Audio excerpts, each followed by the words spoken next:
Bukas, inaasahan ang ikalimang landfall ng bagyong Senyang base sa latest forecast track ng Pag-asa. Gabi ito posibleng tumama sa timog na bahagi ng Palawan.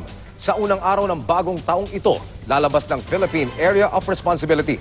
Tangi ang Cuyo Island at Palawan na lang ang nasa ilalim ng Public Storm Warning Signal number 2. Signal number 1 naman sa Calamian Group of Islands at sa Guimaras, Antique at timog na bahagi ng Antique. Huling namataan ang sentro ng bagyo, 105 kilometers. Timog ng Cuyo, Palawan. May lakas ng hangin nasa 65 kilometers per hour, malapit sa gitna at bugsong umaabot ng 80 kilometers per hour. Kikilos ito pakanluran, timog kanluran sa bilis na 15 kilometers per hour.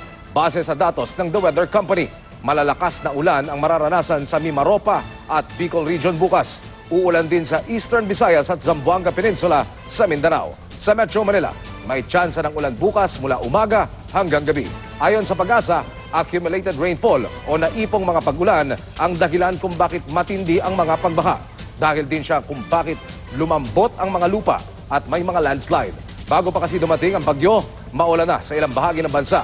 Ayon naman sa National Disaster Risk Reduction and Management Council, posibleng dumami pa ang tala ng mga namatay. Masyadong maaga rin daw para sabihin na may naging kapabayaan kung bakit maraming nasawi sa bagyo. Planong binabantayan natin yung pagpasok nitong si Senyang, nakita naman natin yung reaksyon ng mga karamihan ng mga lokal na pamahalaan na naghanda din naman